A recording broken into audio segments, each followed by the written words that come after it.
Asthma, जिसे दमा के नाम से भी जाना जाता है, फेफड़ों में होने वाली गंभीर बीमारी है जिसका खतरा लगभग सभी उम्र के लोगों में देखा जा रहा है।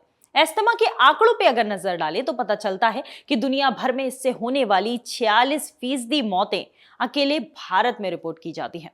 कम उम्र के लोगों में, यहां तक कि बच्चों में भी ये बीमारी का खतरा देखा जा रहा है। चलिए आज की वीडियो में डॉक्टर से जानते हैं कि ये बीमारी क्यों होती है, क्या इसे पूरी तरीके से ठीक किया जा सकता है।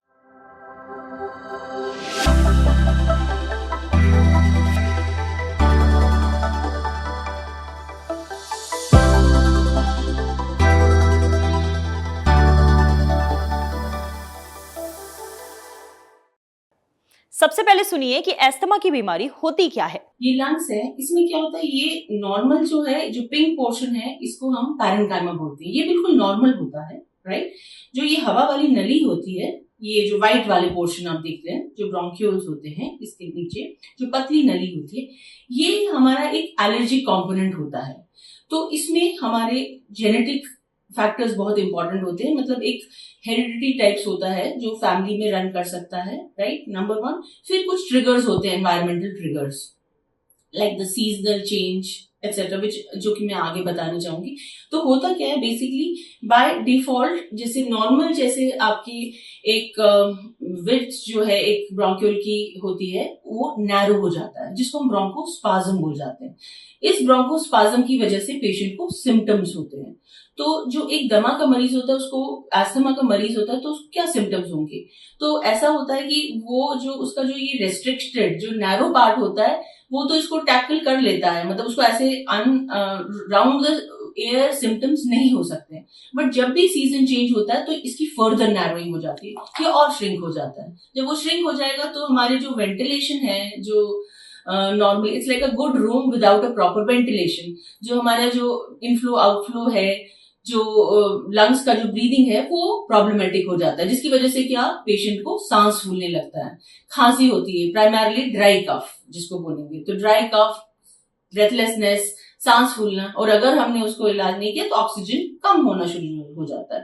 तो इट्स लाइक जैसे, हाँ, पेशेंट को हम बोलेंगे अच्छा आपको एस्थमा है, तो पेशेंट घबरा जाते हैं, नहीं कि डॉक्टर साहब हमें एस्थमा नहीं है। तो उनको ये बताना पड़ता है कि A is for allergy and A is for asthma. तो दोनों कोई ऐसी कोई बीमारी नहीं है जिसका कोई इलाज नहीं है। तो दोनों बहुत ही दोनों बेसिकली इट्स एक कंपोनेंट है, जो हम एक एनवायरनमेंट से हम एलर्जिक हैं। वहीं ये भी समझना जरूरी है कि एस्थमा में आपको क्या लक्षण अपने शरीर में देखने को मिलते हैं।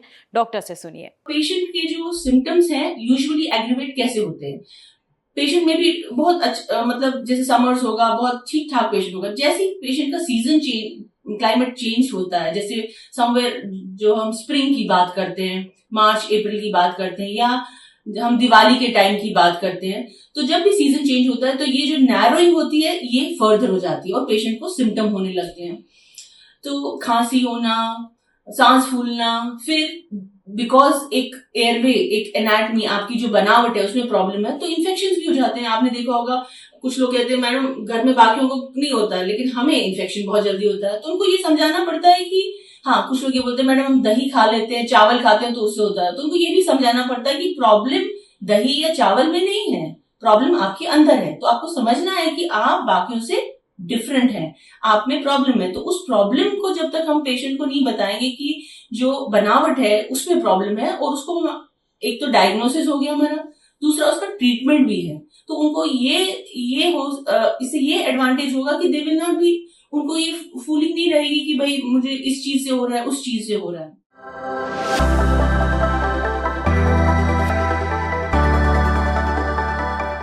सबसे इंपॉर्टेंट होता है हिस्ट्री। हिस्ट्री में हम पूछते हैं आपके घर पे आपके parents, mother, father, even grand parents में ऐसी हिस्ट्री है क्या? तो yes, there is a history in the grand. अब ये हो सकता है कि डायग्नोज नहीं हुआ, कभी से ग्रैंड पेरेंट्स में हाँ उनको खांसी तो चलती रहती है लेकिन पता नहीं है इसका। So that could be one of the factors. So things कुछ ऐसी होती है कि लोगों को डॉक्टर के पास अगर वो नहीं गए हैं, उन्होंने उसको सटल वे में लिया है, तो हो सकता है they may not be diagnosed.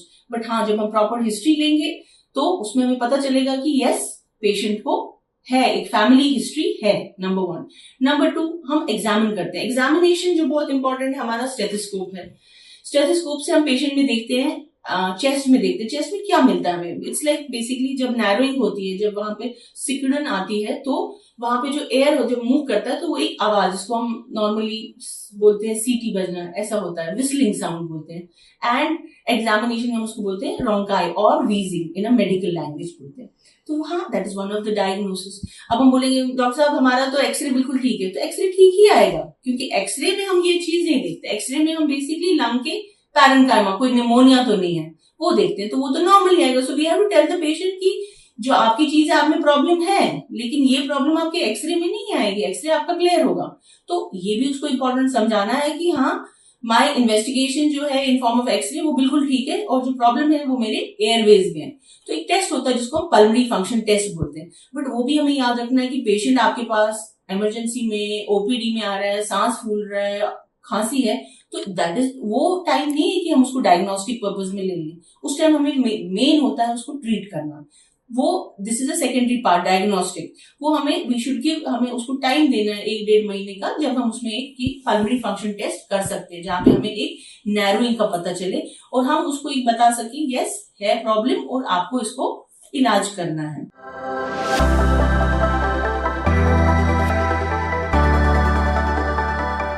बड़ा इंपॉर्टेंट है इसको समझना कि ये जो बीमारी है ये रिवर्सिबल है, अगर हमने इसका इलाज किया तो। रिवर्सिबल का मतलब है कि वो ठीक हो सकती है। पेशेंट एसिम्टोमेटिक, पेशेंट को कोई प्रॉब्लम नहीं हो सकती अगर वो प्रॉपर इलाज करे। बहुत इंपॉर्टेंट है ये समझाना पेशेंट को कि हाँ, इसकी रिवर्सिबिलिटी है।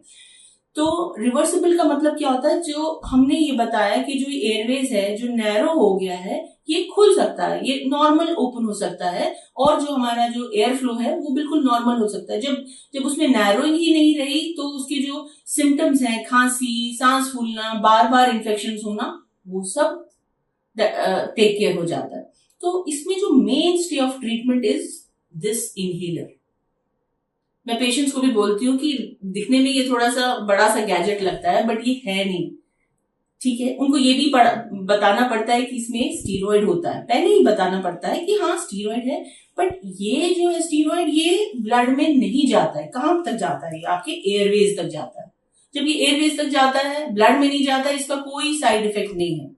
तो इसके बहुत इंपॉर्टेंट फायदे हैं। क्या फायदे हैं? एक, बेसिकली जो नैरोइंग होगी, एकदम से आपने लिया ये तो वो नैरोइंग खुल जाएगी, आपका एयरवे प्रॉपर हो जाएगा, खांसी, आपकी ब्रेथलेसनेस सब ठीक हो जाएगी। ऑल्दो क्या होता है, इसका स्टेप अप ट्रीटमेंट भी होता है। जब पेशेंट बहुत ज्यादा सिक होता है, आईसीयू में जाता है, इमरजेंसी में आते हैं, तो हमें नेबुलाइजेशन देना पड़ता है। तो मास्क के जरिए होता है नेबुलाइजेशन, जिसमें हम दवाई डालते हैं, एक रेस्प्यूज होते हैं, दवाई डालते हैं, जो नेबुलाइजर लेते हैं, उससे that is a step up therapy, जो कि सिक पेशेंट्स में होता है।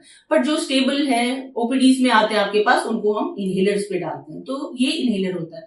तो इसका एक यही फायदा नहीं है शॉर्ट टर्म फायदा कि हम सिर्फ उसको एक्यूटली सिम्टम्स को ठीक कर रहे हैं, जैसे उसकी खांसी ठीक हो गई, उसकी सांस फूलना ठीक हो गया, उसके इन्फेक्शंस ठीक हो गए क्योंकि नैरोइंग हट गई। बट इसका दूसरा इंपॉर्टेंट क्या है कि ये नैरोइंग का प्रोसेस होता है, ये एक क्रॉनिक प्रोसेस है। मतलब जब पेशेंट ठीक भी है, सपोज देयर इज जो सीजन चेंज नहीं हुआ है, उसको कोई सिम्टम्स भी नहीं है, बट जो नैरोइंग का प्रोसेस है ये चलता जाता है, बिकॉज एक डिजीज प्रोसेस तो है, एक body has an allergy component, तो वो एक इन्फ्लेमेटरी प्रोसेस चलता जाता है, और ये नैरोइंग का प्रोसेस धीरे धीरे चलता जाता है, और वो एक स्टेज ऐसा आ जाता है कि where it breaks down. As a result जो हमारी जो इलास्टिसिटी होती है इनकी एयरवेज की, वो लूज हो जाती है, तो इट कैन नॉट एक्सपैंड, फिर वो खुलता नहीं है। That means there comes a stage where it becomes irreversible. तो जब हम ये इनहेलर रेगुलरली लेते हैं, तो हम एक डिजीज के कोर्स को भी चेंज कर रहे हैं, जो डिजीज का जो पैटर्न है उसको भी हम चेंज कर रहे हैं। तो दिस इज द यूटिलिटी, ये इसकी यूटिलिटी है। सो हम पेशेंट को बोलते हैं इट इज इतना सेफ है कि ये प्रेग्नेंट फीमेल्स में भी दिया जाता है, लिटमस टेस्ट। तो जो चीज हम प्रेग्नेंट फीमेल्स को भी दे सकते हैं, वो हमें पता होना चाहिए कि हाँ उसका कोई साइड इफेक्ट नहीं है, कोई लॉन्ग टर्म इफेक्ट नहीं है, हाँ इसके फायदे ही फायदे हैं। तो ये सबसे इंपॉर्टेंट ट्रीटमेंट है। ये तो हमने जाना अस्थमा के बारे में। अब बढ़ते हैं अगले सेगमेंट की ओर।